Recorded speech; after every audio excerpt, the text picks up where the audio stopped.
प्रवाशांचे जीव वाचवण्यासाठी रेल्वे संरक्षण दलाद्वारे चालवल्या जाणाऱ्या ऑपरेशन जीवन रक्षा अंतर्गत 10/6/2025 रोजी गुन्हे गुप्तचर शाखा गोंदियाचे प्रभारी निरीक्षक श्री समीर खालखो, सहाय्यक उपनिरीक्षक आर.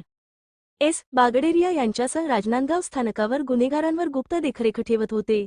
यावेळी 07:00:05 चेरलापल्ली ते रक्सौल एक्सप्रेस ही गाडी राजनांदगाव स्टेशनच्या प्लॅटफॉर्म क्रमांक 5 वर 11 वाजता आली आणि नियोजित थांब्यानंतर 11:09 निघाली. यावेळी चालत्या ट्रेनमध्ये चढण्याचा प्रयत्न करताना एका व्यक्तीचा तोल गेला आणि तो ट्रेनमधून पडला. तो प्लॅटफॉर्म आणि ट्रेनमध्ये पडण्याच्या बेतात होता आणि हँडल धरून लटकत आणि ओढत होता. प्लॅटफॉर्मवर सतर्क उभे असलेले गोंदिया येथील रेल्वे संरक्षण दलाचे प्रभारी निरीक्षक समीर खालखो यांनी तात्काळ कारवाई केली आणि स्वतःचा जीव धोक्यात घालून धावत जाऊन त्या व्यक्तीला प्लॅटफॉर्म आणि ट्रेनमध्ये येण्यापूर्वीच सुरक्षितपणे बाहेर काढले. वरील घटना राजनांदगाव रेल्वे स्थानकावर लावलेल्या सीसीटीव्ही फुटेजमध्ये कैद झाली आहे. निरीक्षक समीर खालखो यांचे हे कृत्य सतर्कता, शौर्य आणि जलद कृतीचे संयोजन असलेले अत्यंत प्रशंसनीय कृत्य आहे.